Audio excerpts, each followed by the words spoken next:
So let's talk today about those ear-piercing screams that not only hurt your ears but make your blood boil. Okay, let's just get into it.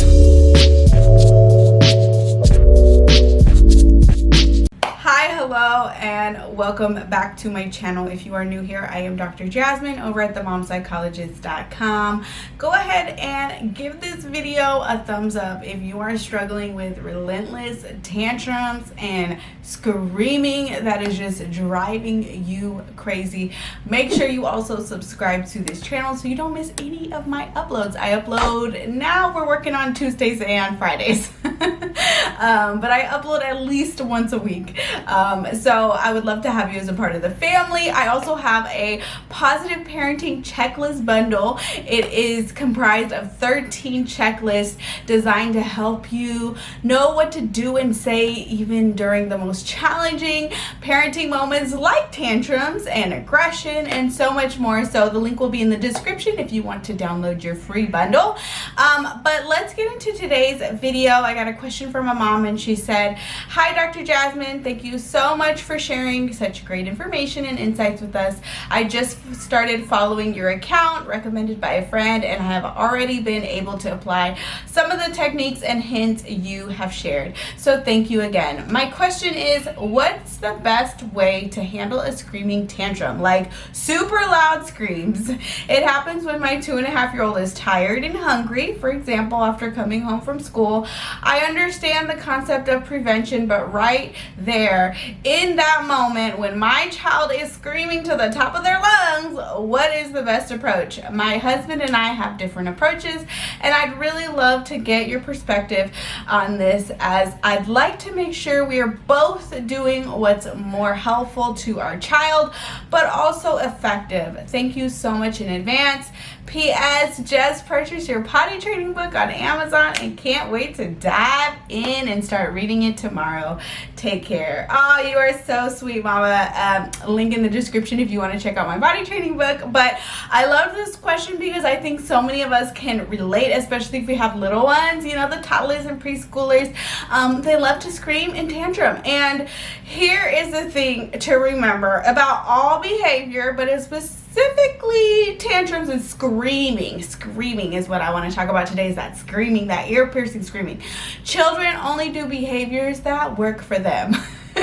And trying to control or stop the screaming is going to be a lose-lose battle, because just like potty training, just like bedtime battles, just like picky eating, we can't control their screaming, right? This is something that they have control over, unless we, you know, as long as we are being gentle and non-punitive. So there are so many reasons why your child can be screaming. I love how she was already so in tune with her child's unmet needs. For example, she provided that commonly when her little one returns home from school, she's tired, she's hungry, and a lot of the screaming and tantrums happens then. Yes, there is a phenomenon actually called after school proclaps, where children commonly have tantrums and they literally like melt down and collapse because they've been trying to keep it together all day long during school, and they're in their safe haven. They're able to just sort of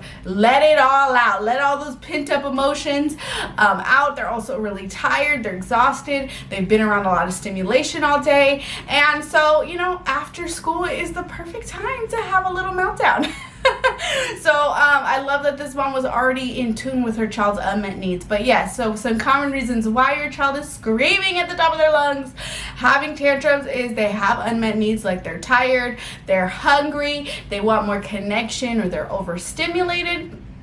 Another reason is that they are trying to communicate something to you and they're having a hard time doing it in a way that's like, okay, Mom, you know, this is how I'm feeling and this is what I need. You know, toddlers and preschoolers, they don't talk like that. We rarely talk like that, right? It's hard for us sometimes to be in tune with our feelings and then communicate that with others. So you can imagine with the little ones. Also, their brains are easily flooded with emotions. So it's really easy for them to just get swept away in this emotional tide which leads to lots of tantrums and screaming. So let's get into some practical things you can do in the moment so it doesn't become a power struggle, and so that you're not finding yourself wanting to pull your hair out every time your child is screaming and having a tantrum. Okay, so first things first, we have to regulate ourselves before we can even try to regulate our little ones. It's so easy to get swept away in their emotional tide, if you will, their emotional sandstorm. I like to imagine it's like this sandstorm all around us, right? And it's so easy to get swept away with it. But first, we have to focus on regulating ourselves. So whether that's telling yourself a positive mantra like "this too shall pass," my child is having a hard time, they're not trying to give me a hard time, I can do it, they can do it, we'll be fine, whatever you want to say to yourselves. Also, if you want more ideas of mantras you can say during tantrums, be sure to check out my positive parenting bundle. I have a whole checklist on some mantra ideas for you in these difficult moments. Also, you could take a break, take some deep breaths, whatever you need to do to recenter yourself, ground yourself in this moment so that you can prepare to show up for your child. That is step number one. And then you always want to try as best as you can to acknowledge their underlying feelings, whether that is that they're sad, they're frustrated, they're mad. Acknowledge and name what they're feeling. Like Dan Siegel says, name it to tame it. We have to first lead with acknowledging and identifying and labeling for them what they are feeling in the moment, so that they can begin to understand their emotional world more deeply, as well as feel connected with us, right? They need to feel like we get them, we understand, and we're not here to try to control them or stop their feelings in any way.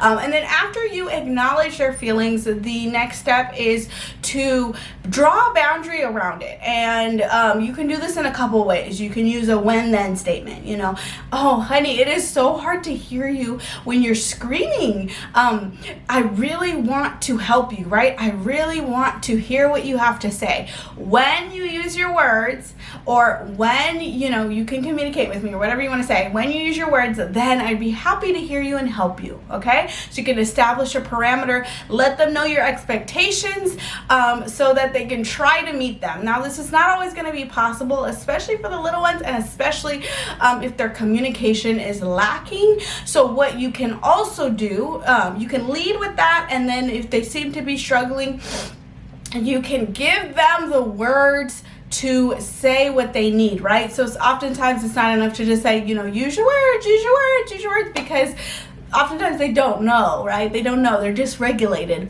in that moment. So you can say, I think you're trying to say you need a snack. You can say snack, please.